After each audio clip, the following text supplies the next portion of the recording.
Star Trek 57, M23, take 2.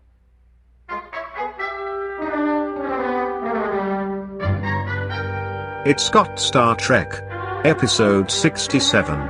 More Tribbles, More Troubles, and The Trouble with Edward. I've been working with sample specimens from a species native to Iota Geminorum 4, Tribble-ations ventricosus. People call them Tribbles for short. Oh, pretty darn cute. Yeah, and if you take all the fur off underneath, it's all meat. Like a scallop. Blood red. You want to eat them? I don't want to eat them. I was thinking of introducing them as a food source for the Klingons. Although I have eaten one or two for research purposes. I fed one to Noel the other day, and he enjoyed it. Noel is a foodie, but I'm no chef. The only problem with this particular species is that they breed very slowly. But with some genetic manipulation, I could speed up that process, and we could make a ton of these. Let me ask you, are they intelligent? It was hard to say. As you can see, they don't have a face, but they're very slow moving, so they would be easy to hunt. Actually, one fell off my desk the other day, and it just died instantly, so there's that. So even if they were intelligent, I feel like they would be very easy to capture and then eat. No, I was more concerned with the moral implications. For the Tribble? Well, sure. I could genetically manipulate the DNA to make them all brain damaged, and that way that would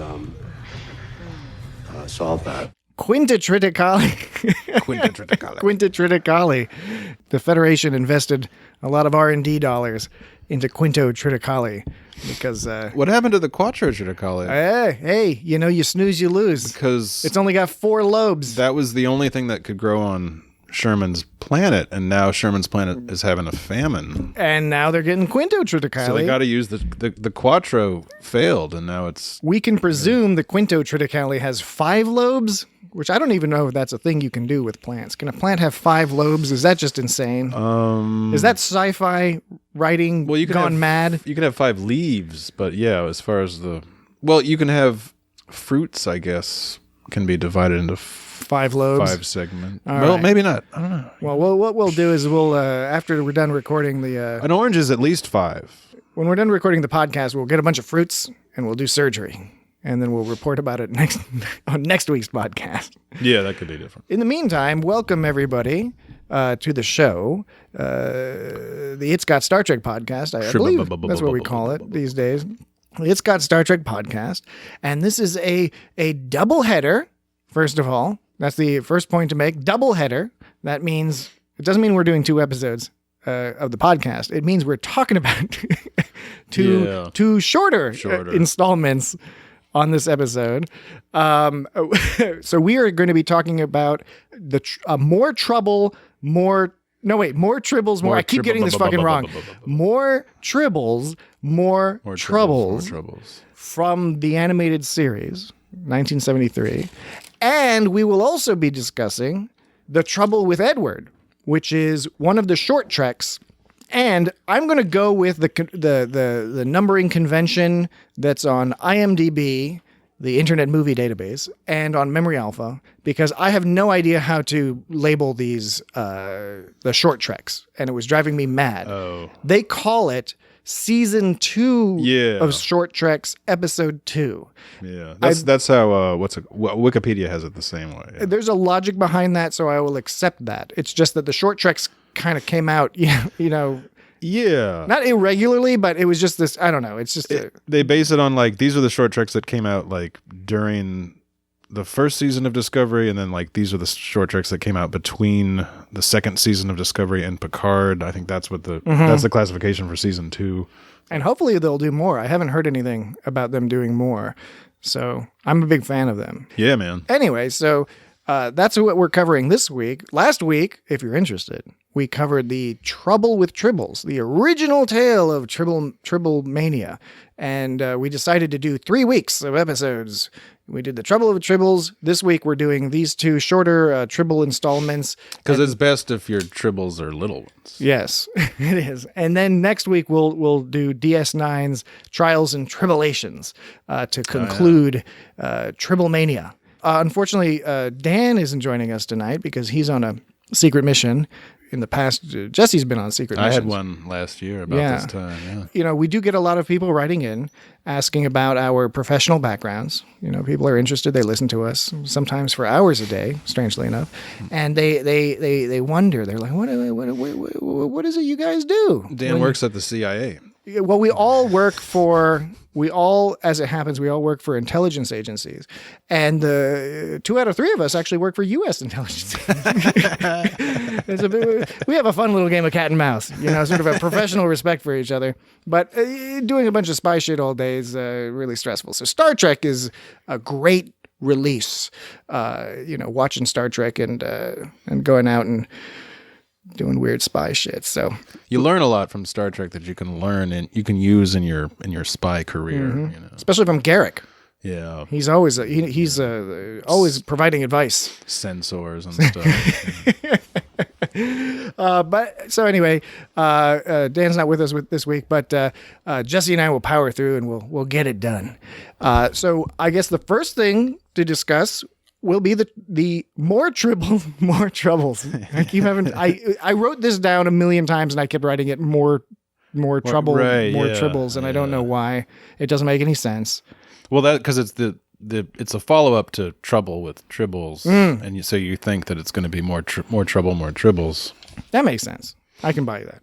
So, and the script was written by the same guy that did the David Gerald. David Gerald wrote this, and he wrote the Trouble with Tribbles. And this was originally conceived for just a follow up TOS episode, like for 3rd season. Yeah, apparently there was one of the producers refused because he hated the Trouble with Tribbles, so he wouldn't allow it during the 3rd season. I can't remember which producer it was, but when the show was canceled, David Gerald, not after the show was canceled and then they started up the animated series, David Gerald apparently started haranguing Gene Roddenberry to say, yeah, I'm available. I would like to do one of these. Yeah. And kind of brought the story out. Although they did have to change it somewhat from the original conceit. Did you read, Jesse, what the original conceit was of the... Oh, no, I didn't. Apparently the original idea was that they would, through some similar machinations, end up dealing with a Tribble predator, like whatever the natural predator of the Tribbles was, and that predator also replicates super fast, and that throughout the course of the episode, crew members would keep going missing, and it was going to be some like horrific. Basically, I don't even know how comedic it was going to be. Yeah, that's not. Yeah. But by all accounts, that's not funny for the 70s. Yeah, and David Gerald brought this, to the writing room or whatever, and they realized quickly that it wouldn't work for a Saturday morning kids cartoon to have crew members being brutally murdered by some sort of a Tribble hunting creature. But what I did read was that they used some scripts that were originally intended for TOS for the animated series. And in a lot of cases, they didn't have to cut out a lot. Things just played out quicker with the animation. So that's, it still fit into the time slot that they had. They could squeeze it in because, TOS was arguably very good at drawing out the drama and letting scenes have time to breathe and things like that. So by cutting that out, you can get it down to 20 minutes. Yeah. A little over 20 minutes pretty easily. It's just a couple of shots of some guys like moving a little bit and like and you recycle a bunch of things. And although I do believe that this episode came in short because it has an inexplicably long shot of the Enterprise at the beginning. Yeah, that's right. Before everything starts. And it could be... And at the end. And since this wasn't the original script, because I don't even think David Gerald ever got to the writing an original script for this. I think he had the concept and he had a treatment for it. But that could be the explanation maybe, because it's a long shot of the Enterprise floating in space. And it's a cool shot, but I'm like, they ran about 10 seconds short on this episode. So they're like, just pad it out at the beginning. Show them the Enterprise. These kids love the Enterprise. They'll eat that shit up. There is one at the end too, though. There's like some kind of triumphant music that sounds a little bit non-Star Trek. You're right, yeah. And you're like, oh, okay. Are they gonna like go back to like inside the ship and hey, this is what's going on? No, they're just gonna sit there. I remember that. I was focused more on the music because the music is pretty hardcore in this episode. Yeah. The animated series in general, I think, was pretty good with the music. There's a lot of really action-packed music. Yes. They use the same exact music over and over again, but I always thought it was really kind of cool and effective, and it gets in your head, and you're kind of humming it. They appeared to come up with some good compositions and some good variations on TOS music that they used. Usually, I mean, you're better at this than I am. I find that most of the time it's not recycled TOS music. It's a weird variation on the TOS music. Even some of the standard like fight music and things like that. It's not exactly what was in TOS. Obviously, we all know that the opening theme song goes that strange direction. It's Star Trek from Bizarro Land. The intervals are inverted, so it goes like down. Or the melody starts high and goes. But the music they do repeat it a lot, and it is occasionally aggravating, particularly in such a small time frame. But because the music is awesome, I think because there's that one that's like, wow. Yeah. Like that one, they use that one a whole lot. That like, one's used throughout the whole series. Super action. Yeah. Oh yeah, that one's cool too. That's my other favorite. It's a good arrangement because it can go on. I mean, it's good filmic music because it can be expanded or contracted according to the scene's needs, and it doesn't sound all weird necessarily. Yeah, and I think the music has sort of has more of a 70s feel to it. Got a bit of a it's more like those like Star Trek, all those sort of like actiony shows and movies, cop shows and stuff that came out in the 70s, and they all have that kind of running and jumping, sliding across the car hood. Yeah, kind of like it's like Superfly kind of music. Super Kirk. Well, what did you think of this? You're familiar with the animated series. I'm sure you've seen this a few times already. It's the 5th animated series episode we've actually ended up covering. Yeah. If you go to itsgotstartrek.com, you can click on the animated series, and they will all be listed there, and you can check them out. In fact, the first one I recall being an especially fun podcast. I'm sure the second one is also good, but check out that first one. It's one of our older podcasts, but it's part of our pilots series. Yes, because when we started, and for those who don't know, who have only been listening to the recent stuff or Discovery or Picard or whatever, if you go way back in the library, we started the podcast by covering all the pilot episodes for all the Star Trek series, leading right into Picard. So you can go back and check some of those out. They're pretty good. I'm sure we're a little less polished, and the audio quality might leave something to be desired. Those are the classics episodes. Absolutely classic. But what did you think of this episode? Being a connoisseur now of the animated series. Well, there were some things that were funny, like, why did they have a famine, and what's the deal with this Quinto Triticale? But, You've triggered an observation in me. Which is that 3 out of the 4 core Tribble stories are based around eradicating a famine. Mm-hmm. Because the first Trouble with Tribbles from TOS was going to Sherman's planet and planting the Quadrotriticale. This one is about the Quinto Triticale, and we're about to we'll talk in a little bit about the Trouble with Edward, and that's also about solving a famine. So Tribbles should be associated in your mind with terrible famine and starvation, which makes sense because they are an ecological question, and it's interesting to see in the 60s and here in 1973 that there is that implicit understanding that these are a problem for not just hilarious reasons, but because the Klingons talk about it. They're decimating the land. They're eating everything up. Yeah, and that's a problem. It continued with the idea that the Tribbles are funny, and and there's still a lot of comedy in this episode.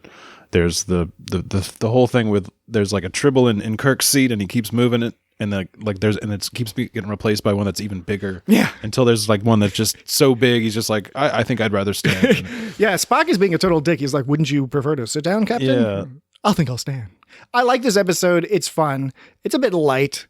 It's light. It's light, and I think compared to the previous 4 animated series, which were episodes, which all, there's a goofiness to them because of the whole sort of Filmation style goofiness or whatever, but they are, by and large, really interesting sci-fi stories. Plenty to pick apart in there, but also some very interesting ideas, and taking advantage of the transition to animation, which allowed them to do more crazy stuff, like Beyond the Farthest Star with the big giant alien organic 3 billion year old ship. All the crazy visual stuff, that you could do.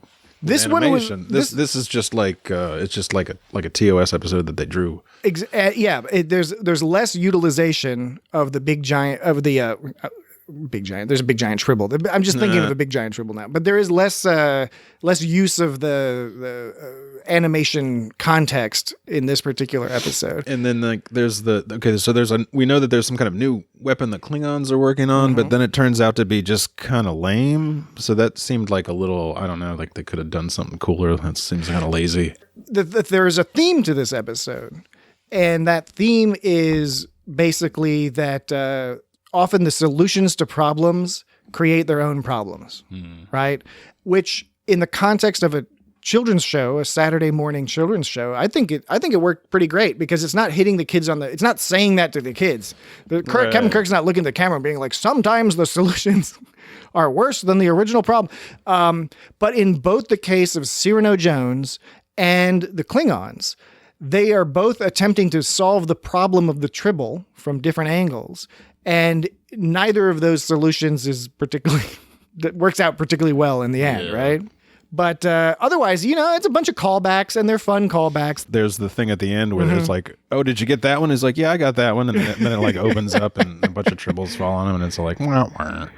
Yeah. They look like fuzzy softballs. They're all like spherical, and they have like these funny markings on them. It is, I like that they revisited the Tribbles, and I overall I enjoy this episode. The message is good. A lot of TAS episodes are sort of callbacks to TOS episodes. Yeah, and with a lot of them. No. With there's some better than others. I think this is middle of the road in some sense. Not that it's not a great episode, and it's totally worth watching, but it's a little reliant on the callbacks and the concept of Tribbles being like, okay, I made it so they don't replicate so much. That's what Cyrano Jones says. He says, I'm mucking around with it, and now they won't replicate so fast, so don't worry about it. But then it turns out, they just get bigger.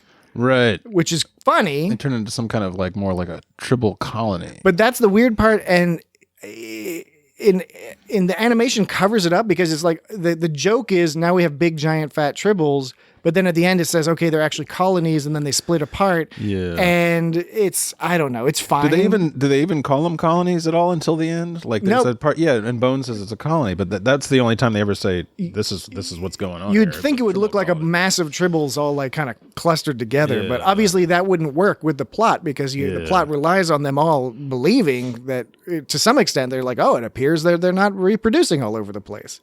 And the Klingon Disruptor thing is interesting because I can't remember if it's the first time or not introducing this idea of the limitations of something, so in this case, the Klingons have developed a weapon, which is really cool in some ways, but takes up a lot of power, and you have to recharge. The closest analogy I can think of is the idea, perhaps this is in the TOS with the Romulans, where you can't shoot while you're cloaked. I can't remember if that was in the Romulan associated TOS episodes or not, but it's a similar concept, which again, for young people watching this, I think it makes sense. I think that's a cool message to kind of a reality of the world to get across. But the animation didn't do it any favors, because it was just a bunch of circles, and and like it was like almost like a black and white drawing of the warbird ship, the Klingon ship, bird of prey. Yeah, the warbird.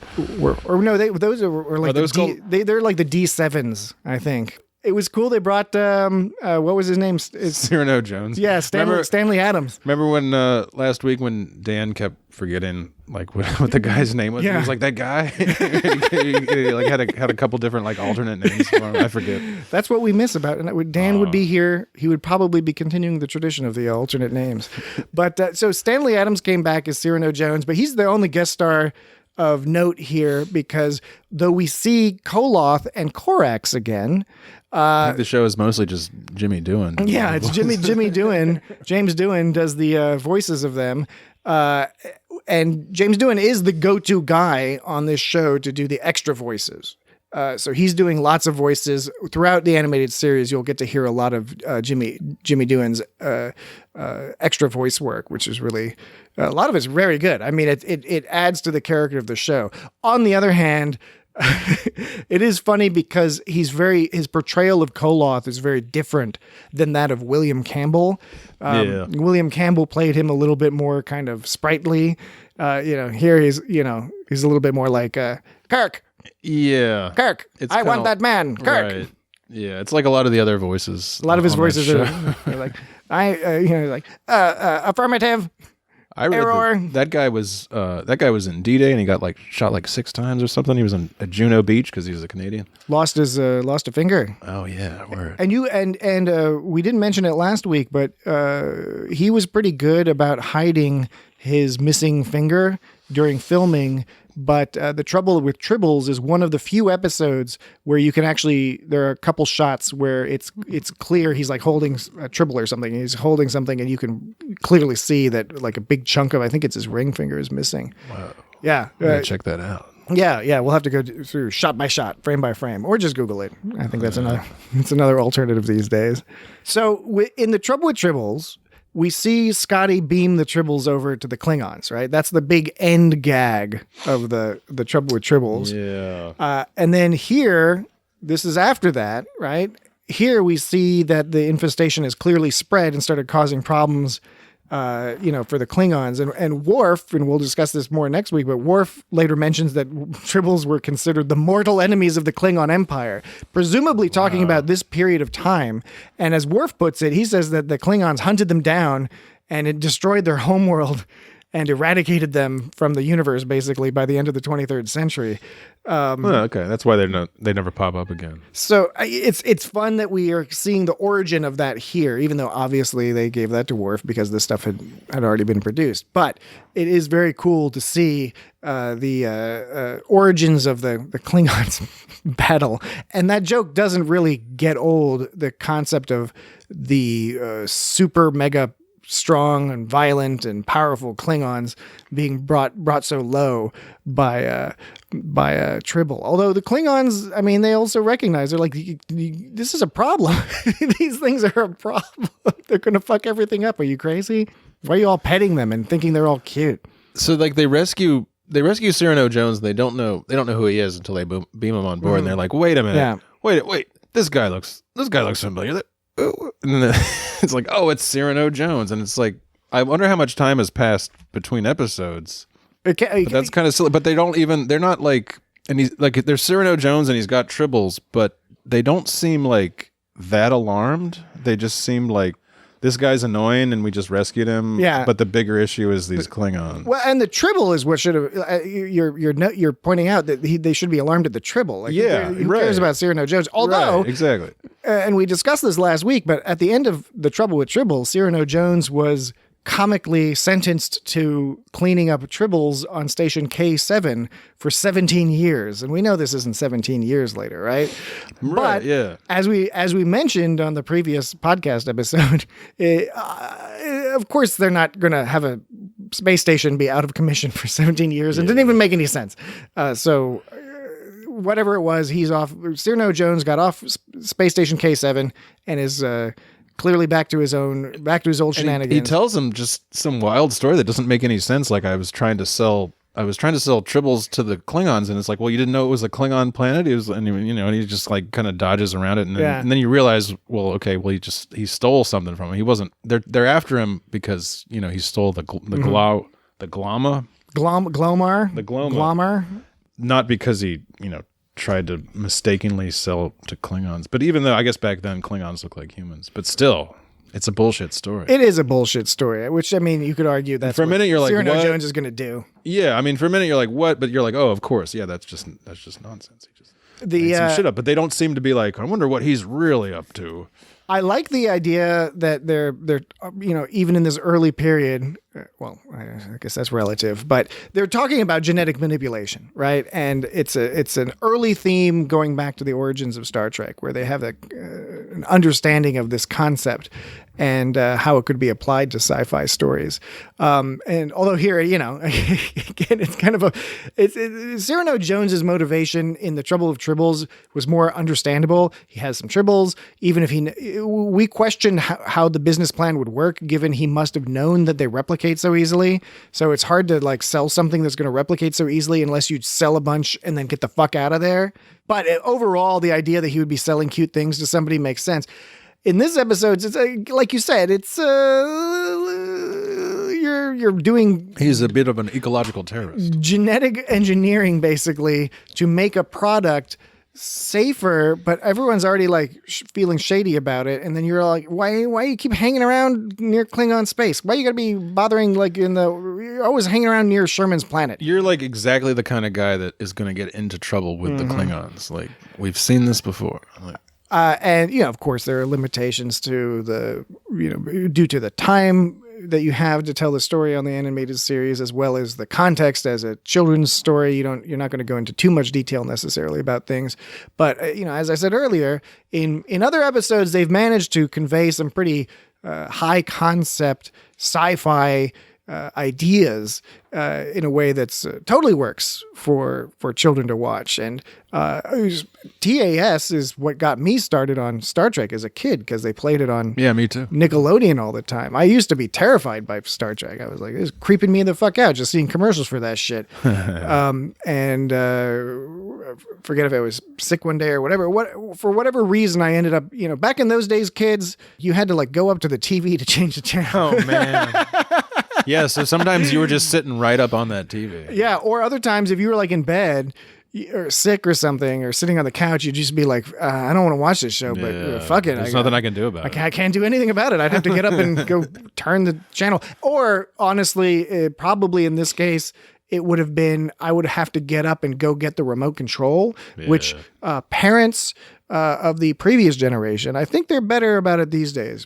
But in past generations, the generations that had remote controls, the parents had this inexplicable habit of insisting that the remote control be kept like on the TV. Yeah. Why would you keep it there? You knew where to find it or something. Yeah, but you can keep it anyway.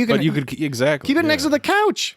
It should be next to the couch on the end table or something. Going up to the TV defeats the purpose of a remote control. It is. It's a Pyrrhic victory. Yeah. When you obtain that remote and walk back to the couch, it is a Pyrrhic victory, because you still had to walk next to that TV. But anyway, it got me into Star Trek because of those really cool ideas. And I know I loved this episode as a kid, but I wish there was a little bit more thought put into some of these motivations. The Klingons, I think, are written a little bit better. The Klingons, it's more about they had this specific plan.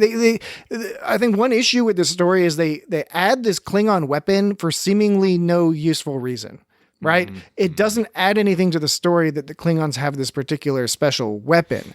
Yeah. What's really interesting is that the Klingons have genetically engineered this Tribble hunter.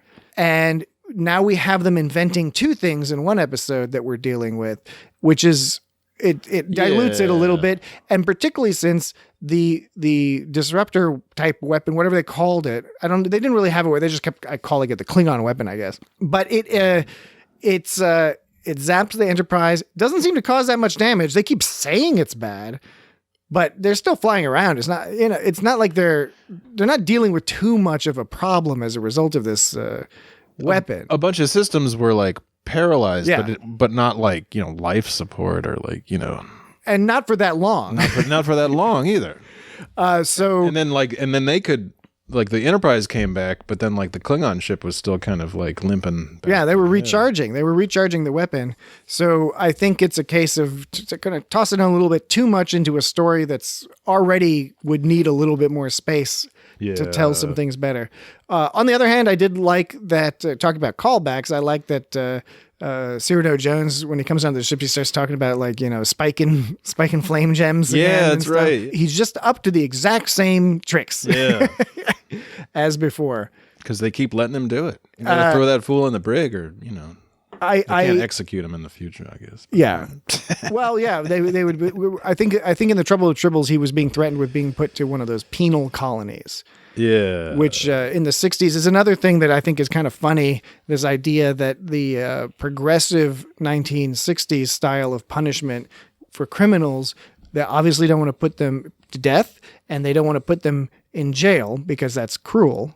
And it is, but then they were like, penal colonies are the way to go. I'm not against the idea of penal colonies necessarily. I'm just saying it's kind of funny that was the Federation's all about penal colonies. I mean, Tom Paris is on a penal colony, I think in New Zealand or something.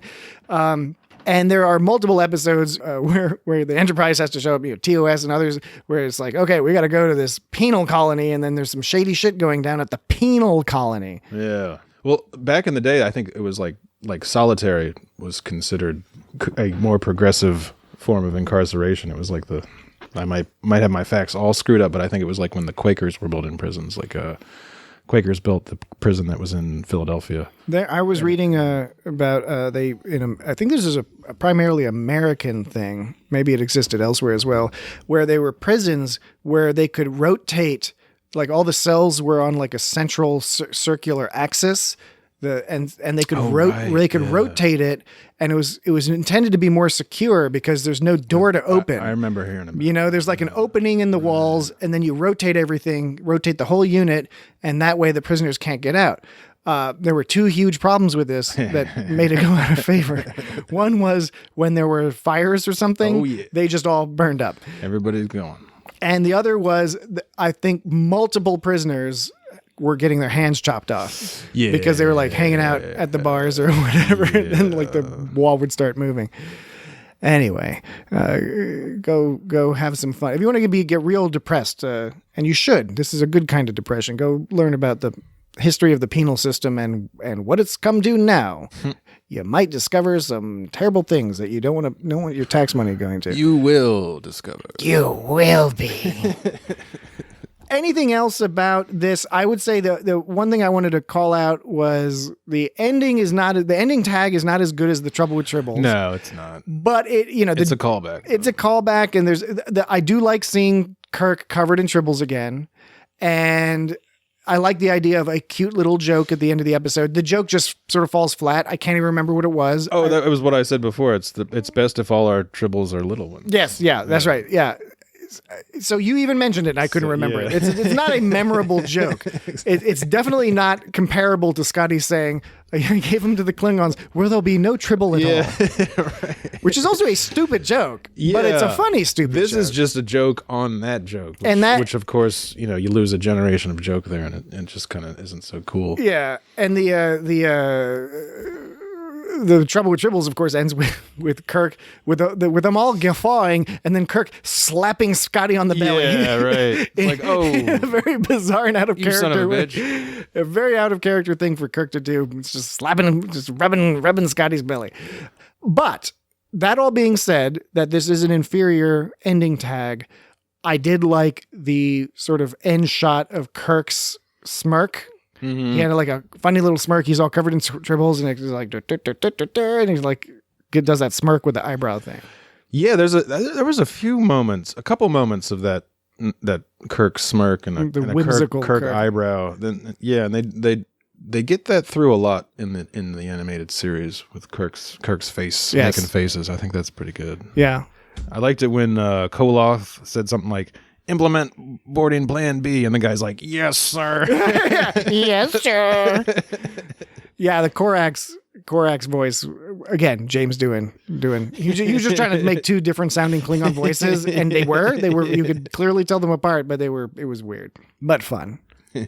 Anything else for more Tribbles, more Troubles? Or does that do it for that particular That entry? might do it. Well, all right. That might do it. What we can do then is we'll move along home to the Trouble with Edward.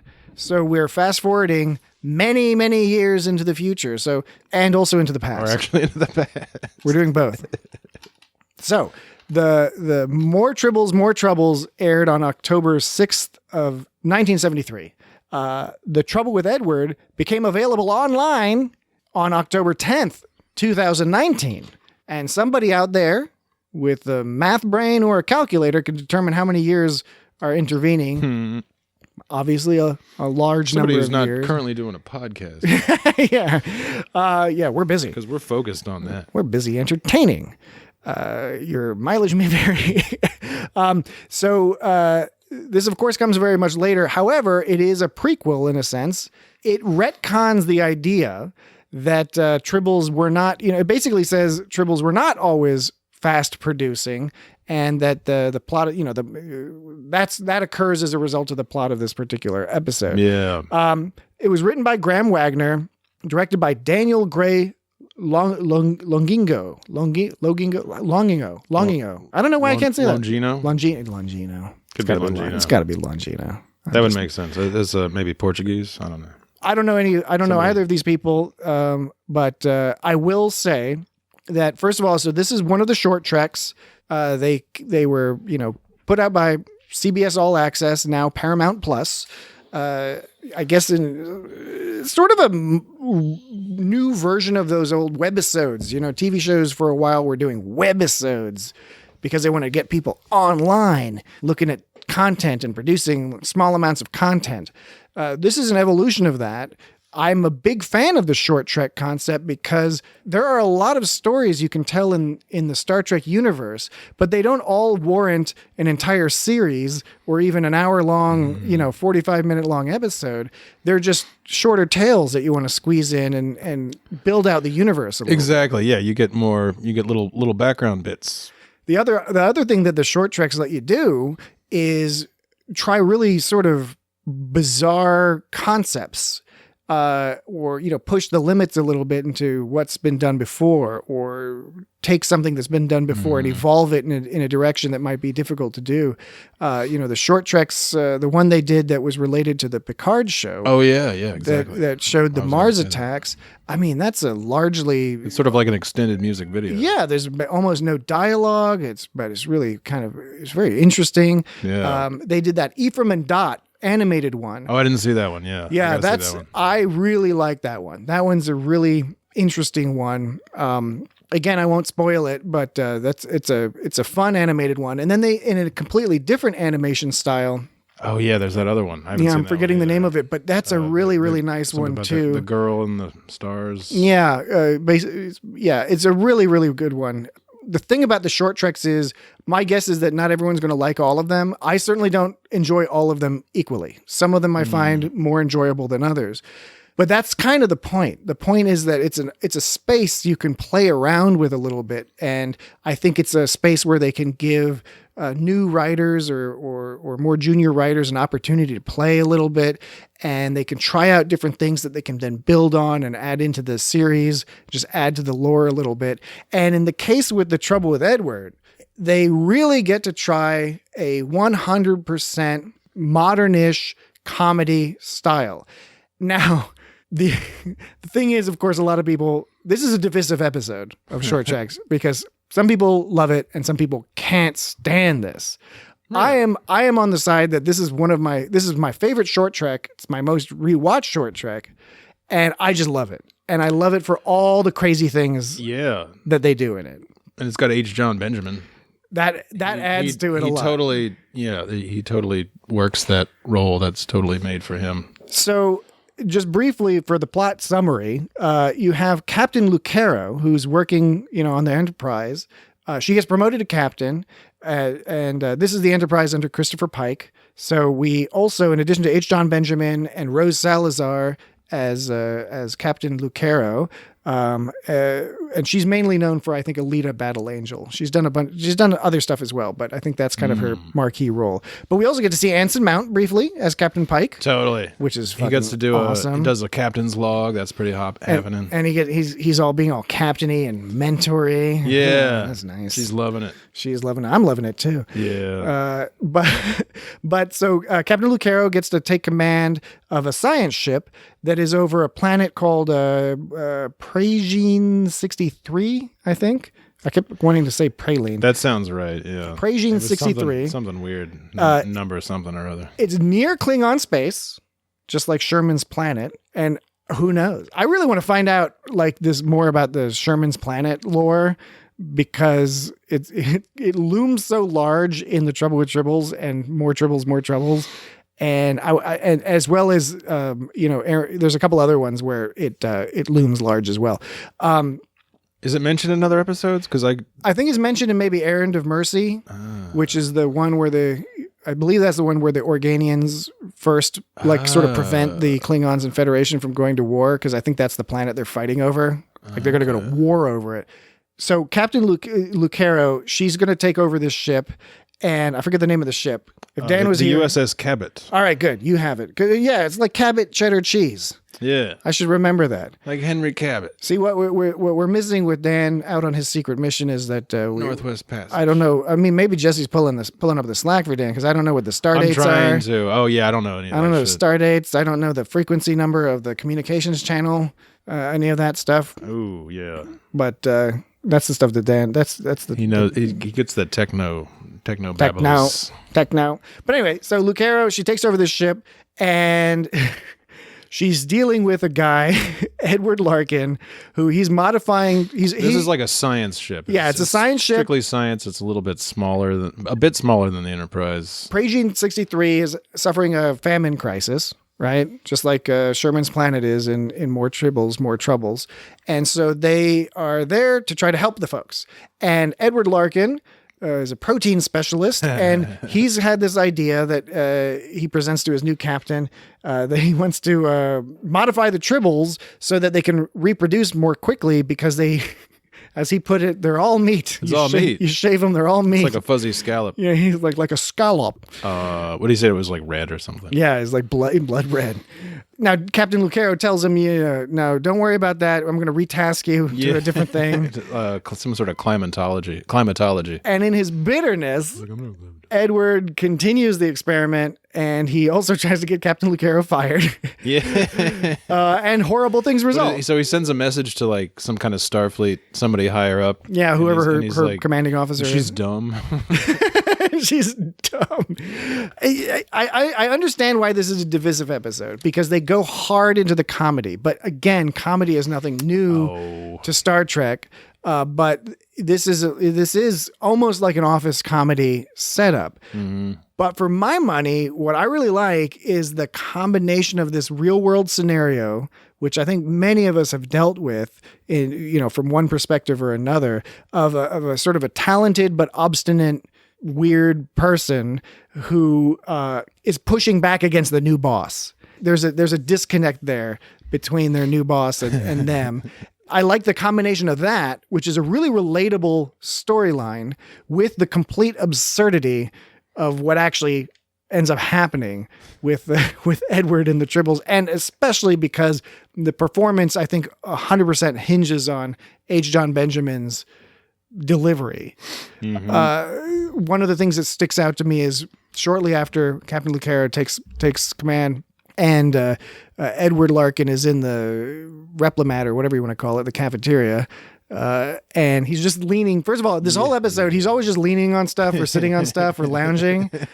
He's like simultaneously about to explode into a rage, but he's all chill. Except when he's like standing in the middle of the corridor, like in his underwear. Yeah, right at the end is when he's. But even in the underwear, there's a mark of casualness there. Yeah. He's like, no, I'm not gonna do anything. So he's standing in the cafeteria or leaning against the thing, and the guy comes up. Is it Noel? It might even be Noel. I think that is Noel. Yeah, it is Noel. We'll get to the Noel thing in a second. The guy comes up, and Noel comes up, and he's ordering one large salad.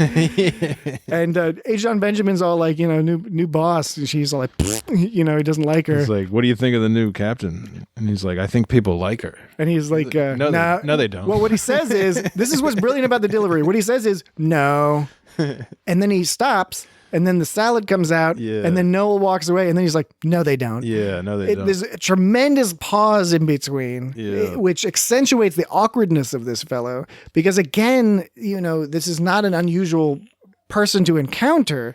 Somebody who is having some difficulty, again, with the new boss or just fitting in or whatever. They've got their own quirks. Everyone's got their own quirks, but it depends on the context you're in. And presumably, whoever his previous commanding officers they were willing to put up with him. He's obviously talented. I think that even Captain Lucero says that he's a talented person. I do think this is where some of the division comes in, because when this episode came out and I saw people reacting to it, most of the negative reaction was sort of this inability to comprehend that a person like this would be in Starfleet. Oh, no. And that they just wouldn't be on the Enterprise. Exactly. That's what boggled my mind a little bit. And remember, this is pre-Lower Decks. Right. It's in some ways sort of laying the groundwork for Lower Decks by introducing the concept both of pure comedy in Star Trek, in the Star Trek context, as well as the concept of people who are not the A-team, Enterprise D, Enterprise A, etc. They're not like the premier top-of-the-line Starfleet people. But the reason it puzzled me was that not only do we know, that this is not the Enterprise, this is a science ship. We've seen tons of Starfleet officers and enlisted folk over the years who behave in foolish ways at all ranks. Yeah. And often they end up dead. Barclay is a good example. I was going to say that, yeah, and he's even on the Enterprise. He's on the Enterprise. He's a genius guy, really talented, but he also was doing something which I know in the 80s they played it for laughs. These days you wouldn't get away with a holodeck program where one of your colleagues, in this case Barclay, is creating holographic representations of you and playing around with you, and the heavy implication that there is sexual involvement. So it's basically like, well, what else are you going to do? Well, yeah, exactly. And that's it's a whole nother debate about the morals of having sex with a simulacrum of somebody. Play racquetball on the holodeck. Yeah, or spring ball or whatever they come up with. Pickleball. Pickle bones. So this Edward Larkin is not the first problematic Starfleet officer that we've encountered, and we've encountered many of them. We just might not remember them because they are usually side characters. They're usually people who do make a mistake, or they have a bad attitude. Maybe they're a racist, right? Kirk has that great line where he's like, keep your prejudice in your quarters. There's no place for it on the bridge. There are all sorts of people who, arguably, if you only view the people who are in Starfleet as all being of the quality of character and technical and strategic capability of Captain Picard and Commander Riker. And by the way, you could argue they made plenty of mistakes themselves. They did some goofy stuff from time to time as well, right? Yeah. That I don't find that a particularly convincing criticism. Right. If it bothers you, it's just not realistic. Yeah. If it bothers you, that's fine. I just think you got to watch more Star Trek and see that this is they're picking up on that, and now they're doing a story about that minor character who would normally be a 5-second line, and then he gets killed by the enemy because of his stupidity. Think about, like, if you're good enough, you're an excellent Starfleet officer, and they assign you to the Enterprise because you're hot shit, or you're going places, and you're good, and so you do such a good job on the Enterprise that they give you your own command. But you're not on the Enterprise anymore, so you got to deal with some shit like Edward fucking Larkin. Like, these are the people you have to deal with, and not even that. There's all kinds of other bullshit you have to deal with because you're just not on the Enterprise anymore. And that's often the case in a career where if you demonstrate a capability for organizing projects and leading people and stuff, you might in fact get sent to the group of people who have been underperforming because they are hoping that your leadership will bring them up. Now, in this case, they're portraying that most of the other scientists are up there. But, I don't know, that Noel guy, I don't know about him. I don't know about Noel. I didn't see What's him so do great much. about Noel's DNA? I didn't see him do much. So I'm not even sure what his job was. I really love, I think this is a very well-written episode. The comedic timing is good, both in terms of writing and the performances, particularly between Edward Larkin and Captain Lucero. The timing is great. Yeah, it's really good. So that's good. Especially the scene where she calls him in and to tell him that he's essentially fired. He's been reassigned, and the whole thing about like how he keeps wanting to keep talking. Yeah. And she's like, no, this is over. He's like, well, conversation can't be over until somebody actually stops talking. That's he's like it'd be rude and it's like talking to a child. And by the way, Captain Lucero is not without blame in this situation, or at least some small amount of blame. Because one criticism I heard people say, I agreed with the point they were making. I just didn't agree that it was a criticism. And what it was is they said that she came in and when she didn't like his idea, she assigned him to a different area of science that was not his expertise, to climatology, right? And he protests and says, well, I'm a protein specialist. And she says, well, we're scientists here. That's what we're supposed to do. I agree. That was a mistake. She could have just kept him doing something, but not focusing on the Tribbles. He could have moved on to a different organism. Precisely. Yeah. Or she could have decided to transfer him, to something else where he could, maybe he could do something. But the point being, I agree it was a command error for her to so blithely do that. And there was a little bit of, and I think this is intentional. This is my point. I think this is intentional, that it was an error on her part to do that. It was an error on her part to be so chummy cozy with some of the other characters who she clearly was impressed with. Yeah. And they accentuate you see that. Yeah. They accentuate that she's doing that in the early part of this installment.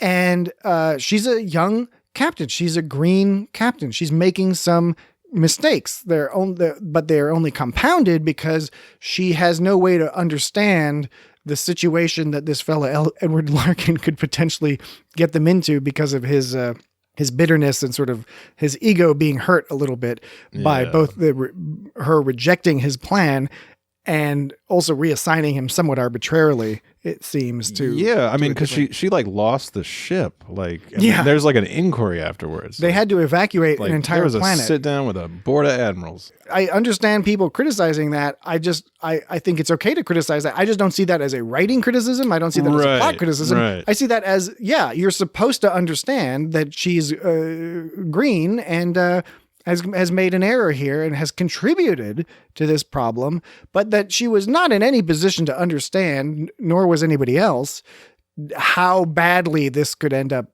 going. He's already like, well, I don't have a department, it's just me. So he's already working by himself. Nobody's paying attention to this guy. They maybe they think he's a smart guy, but he's definitely weird, and everybody probably seems to kind of keep their distance or something. So he's totally just sneaking around, and he's like, well, you're going to do that? Well, I'm going to do this because I'm not dumb.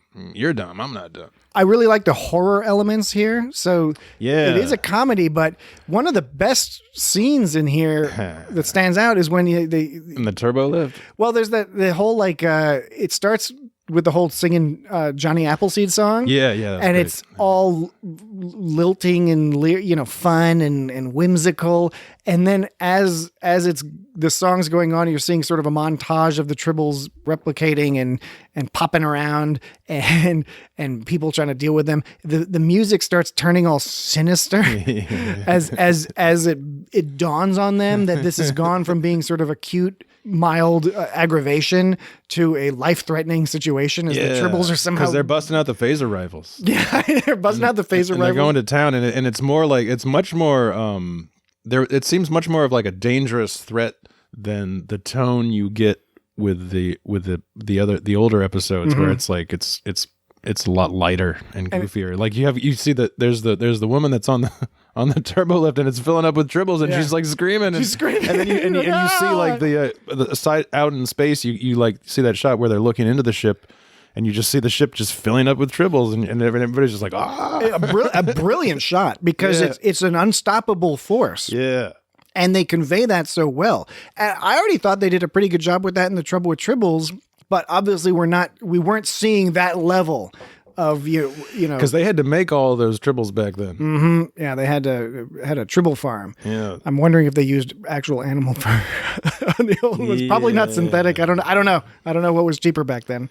like those are like I think we may have mentioned this. I may have mentioned this before, but you know, like people collect those, and like they're like high value like auction items, and I mean some of them were at the Smithsonian for the. I saw them. The The Smithsonian. Star Trek thing. Majel Barrett owned a company that just happened to own a bunch of Tribbles, and she'd rent them out or something. Rent a Tribble. And I'm sure you can purchase some really nicely made ones from Star Trek fans on Etsy or other places. Oh, hell yeah. So check it out. Give money to your Star Trek creatives. You don't need to give money to us. No. We got plenty from all that espionage We're work. making all this podcast money. We're making shitloads of money on the podcast, but not from the listeners. We're making it from Big Star Trek, as we discussed in the past. Big Star Trek just funneling us, so we sell out to them. That's why we're giving all these positive reviews to all these shows. Yeah, the horror element was really good right up into the end, but they balanced it so well with the comedy. And again, it's something that you could see. You could not maintain this for a 45-minute episode. You would have to do a different style. Maybe a chunk of it would be more comedic. But this is a story that does not work if you stretch it out. There's no need to, right? Or if you add the A and B story, and this is not going to work so well. This works precisely in this format, which is why I'm a big fan of this format, that you can do stories like this. Now, it does appear that this episode retcons the idea of the Tribbles replicating, because in the Trouble with Tribbles, I forget if it was just a supposition or if they actually knew it, but they talk about how they replicate so fast, and maybe they're just making some assumptions. Yeah, they do mention the fact that they're already pregnant. Yeah, that was already, yeah. Yeah, they mentioned that. But it does seem to be a retcon to say that it was this Federation officer who made them reproduce that quickly. Yeah. So the ones they have in the original series have the Larkin DNA already in them. And the other thing, of course, that is maybe not a retcon, maybe call it an inconsistency, is that this takes place when Captain Pike is the captain of the Enterprise. So it's definitely years before the situation Kirk and company encounter in the Trouble with Tribbles, but there appears to be no database information about Tribbles and stuff. But Larkin, there was a Latin name for it. I mean, it was an identified creature. So yeah, I'm fine with that. You have to do this sometimes in Star Trek. I think another example that you can also see in this episode is they have one of the officers is a Trill officer. Right? Now, when we first met the Trill, not only did they not have the dots on their face, they had the weird forehead guy, forehead stuff going on and having sex with Beverly when the Trill worm is in Riker, and the 80s were weird. The 80s and 90s were weird. But but they didn't know what was going on with the Trill. And they didn't know who the Trill were, and they didn't know what the deal was. So they have since been like, you know what, that kind of doesn't make sense given the Trill lived so long, and this is not to be a major part of like Federation history. Yeah, and this is not a new retcon with the Trill, because they did that already with Dax. Dax was implied that she was encountering people. She was at the Khitomer Accords. She was at the Khitomer Accords, or that Curzon was. She met McCoy and apparently had sex with him because she was talking about his clinical fingers or whatever. Yeah, that was that doctor's fingers. So was that Curzon Dax, or was that somebody before Curzon? It was somebody before. Maybe it was Emily. Perhaps it was a female. Yeah, I think it was Emily. I can't remember. We'll find out next week, because that's when she mentions that story. Oh, hell yeah. So we will learn that next week. What about the post-credits commercial? We have the story. We get to see... well, first, I suppose we should mention the scene that you touched on with Edward getting drowned in Tribbles, screaming, "I'm not dumb." Yeah. He's the only one that dies, right? He's the only one who dies. She's able... Okay, so, she loses the ship, but she gets everybody off She gets everybody off the ship except for him, because he refuses. That dummy. Standing there in his underwear. The ship loses structural integrity, which we can... I'm guessing the Tribbles replicated to the point where it burst open. Ooh. That's the implication. Tribbles must have rained down onto the planet My because chicken sandwich and coffee. the planet they were trying to save, they had to evacuate because it was an ecological disaster. The Tribbles took it over.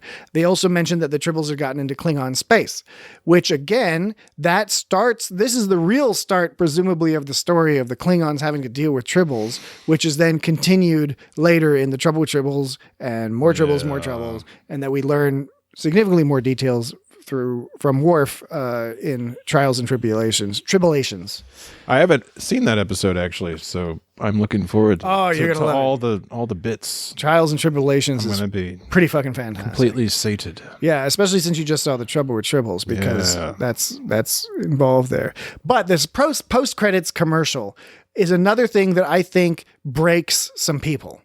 When I saw this, most short treks do not have a post-credit scene, so you don't expect this to happen. So you put on the old CBS All Access, now Paramount Plus, and you're watching this short trek and you're amused or you hate it or whatever, and then the credits roll, and then all of a sudden this VHS tracking symbol comes up, and you see this weird 4x3 commercial that's completely fucking absurd.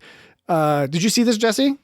No, actually, you totally haven't seen it. You're blowing my mind right now. This is a podcast first. All right, so we're gonna have to see that. I guarantee you, a million people did not even see this because again, you don't expect a post-credit scene, and there's this commercial for Tribble cereal. Oh man, I'll show it to you after the podcast, and the people at home will have seen it, so I don't need to ruin any of the jokes. But it's completely insane. And I know so many people who watch it. Even when I'm watching it, I'm like, what the fuck am I watching here? How does this fit into the Star Trek universe? But I immediately decided I loved it because, again, it was taking a chance. It sounds great. And doing something completely ridiculous. It's like Admiral Akbar cereal.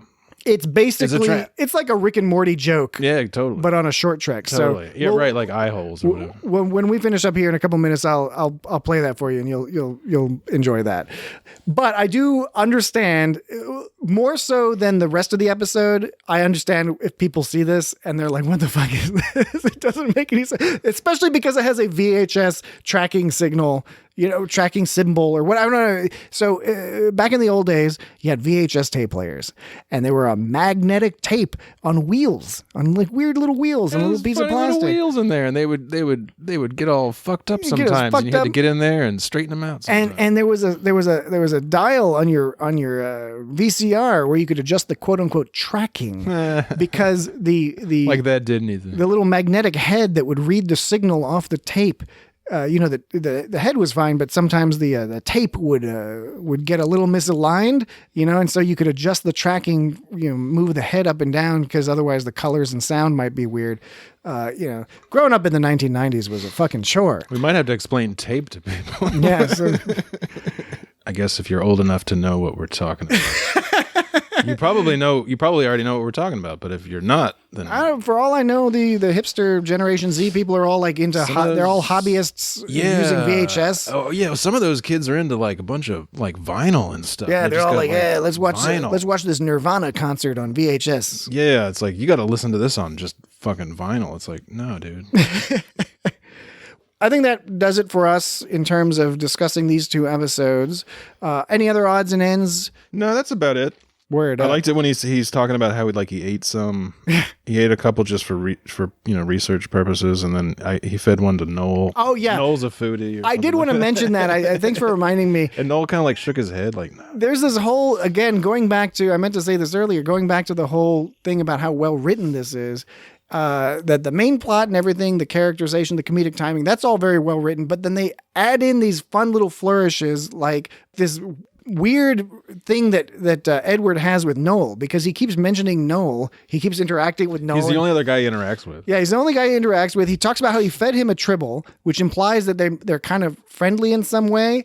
But on the other hand, he's all bitter when they're mad at him because they ask him what DNA he used, and he says he used his own DNA. Everybody just shakes their head and like they like move away from him. Like. And then he's like, because the implication is that he jizzed into a Tribble or something. Yeah, right. I doubt that's the process that was involved here. But probably not. But yeah, this whole subplot where there's this friendship / antagonism with Noel, because they mentioned the DNA thing, and he's like, "What? Would Noel's DNA be any better?" And he's talking to Noel at the replimat, and then he's talking about how he fed Noel a thing. Now Noel is totally selling him out at each time. Noel is always like, I like the boss. And like when in their original, conversation around the conference table, when he's saying he fed Noel a Tribble, Noel's all like shaking his head. Yeah. And you don't know what he's shaking his head to. Is he shaking his head to having eaten a Tribble? Is he shaking his head to being referred to as a foodie? Right. Is he shaking his head sort of like in a generic, like, this guy. You think maybe they were friends and they recently had a falling out. So Noel's just like, dude, get the fuck away from me. Or it could be one of those things where Noel is like into hanging out with Edward, but he's not cool with other people knowing he's hanging out with Edward. Right, you know what I'm saying? Right. And that's kind of shitty. I know it happens. I think I just hang out with you because you have a bunch of weed. Yeah, maybe it could be that Edward has he's a protein specialist, so maybe he can whip up some genetic space weed, snake leaf. This is the finest snake leaf this side of Pragine 63. He can make hallucinogenic tribbles. I'd be down for that. I guess the final thought on this episode from me is I really want to eat a Tribble. Ever since seeing this, I never thought of it before. I had never conceived of it. He definitely talks it up. I don't know if I'd like it or not, but I enjoy trying out different food stuff. I caused a bit of a stir the other day on Star Trek Twitter because some people were having some prominent Star Trek Twitter people were having a discussion about beans on toast.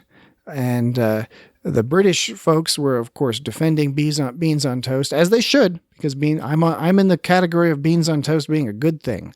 They were defending beans on toast as good. Other people were arguing that it sounds gross. And I think one person was working up courage to go ahead and try it because they'd never tried it before. And somewhere along the line, someone said, well, I think they said they were from Iceland or something, and that they should be willing to try it because, after all, they have the Icelandic shark. And then I responded and just recounted an anecdote about how I once got to try the Icelandic rotted shark. Yeah. And this was a colleague of mine in graduate school who worked at the Icelandic embassy, and she was in charge of, among other things, procuring the food stuff for an annual celebration that they hold at the Icelandic embassy in Washington, D.C., celebrating Icelandic heritage. And among the things they acquire is a goodly amount of the Icelandic rotted shark. Oh, man. And she brought a sample into class and offered us all a chance to try it. When she opened the bag, most people started almost puking. Oh, yeah. I was the only one that I recall. Maybe somebody else tried it, but I put my hand right up because I'm always about, I'll try something. I might not like it. I probably won't like it, but I'll try it. That's good. You're a good sport. It's seared into my memory. I bet. How horrifying this was. Oh, man. And so I basically recounted this anecdote on the Twitter, and I think it freaked a lot of people out. So for that, I apologize. But I do recommend it because I think there was some confusion. I did find it horrific, but I recommend, if you are offered it, if you're in Iceland or if you're around somebody who has some of this stuff, try it because yes, it's awful. You will not like the flavor. It is a mixture of ammonia and sadness like and lye death. Or something. Yeah, there's lye, and the texture is what really gets to you because the nearest thing, and this is not accurate, but the closest I can get is it's as if you're taking it just like biting into a big fat boil. Like that's the texture of where it's firm but squishy. And it sort of pops in your mouth. Oh, no. And it's not like it pops and liquid squeezes out. It's just like, it's really hard to describe. It's not like a Gushers. It's not a Gushers, but it's really, really, really bad. Where is the Icelandic embassy anyway? Somewhere along with the other ones. They're all scattered all around. And most of them on Massachusetts Avenue. It's on okay. But I can't remember if it's there because I didn't go there. She brought it to the classroom, elsewhere, which is all. It's just over in that particular university Northwest also happened to be over near Massachusetts Avenue. But anyway, the point being that I like trying things, and I think I can almost guarantee. In fact, I will step out on that ledge and guarantee that chowing down on some freshly grilled Tribble would be better than the Icelandic shark. And I bet. Yeah. I liked the experience of eating the Icelandic rotted shark. I did not like the taste or the feeling in my stomach. I liked the experience. But you were living. I think the Tribble would taste good. It's got to be better. I imagine it's all meat. It's probably, he said it's like a big scallop. You think it's a big piece of, if it's a big scallop, it's a big piece of seafood. So it could be like a big piece of lobster, like a big piece of white fish or something like that. You hairy fish, hairy meat. You saute it a little bit, a little blackened. And unlike fish, it doesn't have a face. Put on some kale. No face. Oh, no face at all. He was all talking about, Edward was like, well, they don't have as you can see, they have no face. Like any other mollusk doesn't have a face. I do like that Edward was confused when she was asking if they were intelligent, and he was like, I think even if they are intelligent, they'll still be easy to catch. Yeah, right. It's one fell off of my desk and it just died. It's like, so there's that. It's like, oh well, I can genetically engineer them to be brain damaged. Everybody's just like, oh.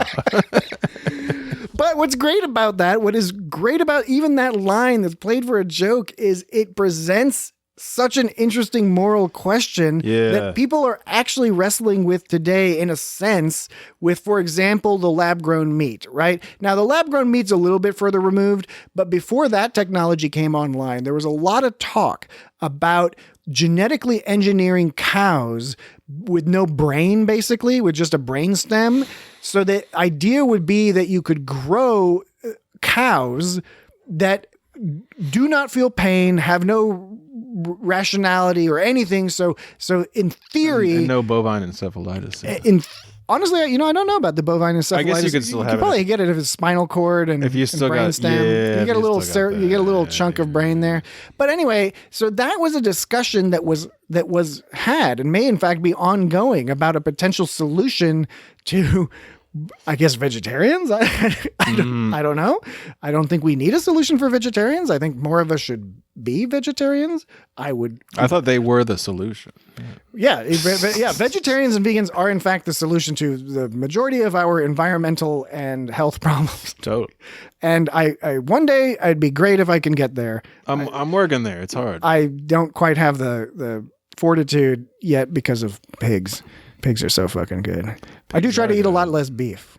Yeah, that's easy though. I like beef. Go back to the old days where beef was a once in a while kind of thing. It's even easy to not eat chicken, but you gotta have some pig every now and then. It's an addictive thing, and I recognize that. It's the umami in the pig, and it's quite possible the Tribbles have a similar level of umami deliciousness, but I don't know. We won't find out yet. Hopefully, in the future, when genetic engineering gets a little bit better, golden age of science, they will start. They're going to start with producing fake hamburgers and fake pork and all that other stuff. That's great. I'm looking forward to the next generation of it when they start making invented foods like Tribbles. And what's a creature you'd want to eat, like an imaginary dragon? A dragon. That's a good one. Like you can get some dragon meat. Wyvern. You invent some dragon meat, some harpy meat. Wyvern saute. Fricassee wyvern. You could get you could genetically engineer something that looks like Kermit the Frog if you're one of those types who wants to eat Kermit the Frog. I'm not one of those types. Or Gonzo. Gonzo I might eat. I'd like to eat Gonzo's nose. Or Zoot. Fried up. I think Gonzo's nose fried up might be good. But anyway. Or animal, whatever the hell that kind of creature is. Yeah, I wouldn't mind eating animal, except I want to hang out with animal. Yeah, you don't want to eat him. He's your buddy. Or I want to hang out with that band of stoners. Oh, absolutely. They always have that band of stoners. The band that Animal's in. Yeah, the band that Animal's in. They're all like Janice and Floyd. They're the kind of people who, even back in the 70s, had the good weed. Oh, absolutely. Most people had the sort of ditch weed. Yeah, they had like Maui Wowie. But they had They had that early, hydroponic stuff when people were starting to figure out how to do shit. Acapulco Gold. Yeah. All right. So I guess that'll do it for us this evening. And as a reminder, next week, we will be discussing Trials and Tribble-ations, which is Deep Space Nine. I've had a little bit too much of this Scotch whiskey that I was gifted for Christmas, so I can't remember the episode, the season or episode number. I can't remember it, so you guys go look it up. Trials and Tribble-ations. You'll find it. It's on Paramount Plus, Netflix. Deep Space Nine. It's a later Amazon. It's a later season. I think it's season 6. Yeah. But anyway, we're really looking forward to that to conclude our Tribblemania, 3 weeks of Tribblemania. And it's a fun episode. Jesse hasn't seen it yet. So he's looking forward to it. Tribbles. In the meantime, that's what Dan would have said if he was here. In the meantime, you can reach us in a variety of ways. I'm going to put Jesse on the spot here. What is our email address, Jesse? For those weirdos who want to send an email instead of contacting us on social media, which is both more fun and can lead to more conversations and is better to help spread the word about this particular show. But for those small number of weird people who would like to send us an email, where do they send that email? That's a good question. That is a good question, Patrick. It's I have no idea. It's feedback and it's got Star Trek. Fuck. God damn it. It's Every right. time. Jesse does have email. He doesn't have Twitter, but he does indeed have I do have email, but I don't email. I don't need to give any feedback because I'm already, I'm on the other end of it. If you want to send Jesse an email, send something to feedback@itsgotstartrek.com. I will forward it to Jesse. Totally. And then he will handwrite on some vellum a response. I'll bust out my my sheepskin and then I'll take it down to the notary and he will put it on the interweb. Yes, it'll all be taken care of. So feedback@itsgotstartrek.com. Obviously, you can infer from that our website is itsgotstartrek.com, in which you can find not only all our podcast stuff, but also you can sort by series. So if there's episodes that you want to listen to from TNG or Deep Space Nine, we've got podcast episodes covering all the Star Trek series. We've got some other topics as well. So you can check those out on the website. Social media. This is the big one. You can find us at It's Got Star Trek. Yes, exactly. At It's Got Star Trek. Pretty much on any relevant social media, except for, we're not on TikTok yet because I don't know. I just don't know about it. Because we're in our 40s. Yeah.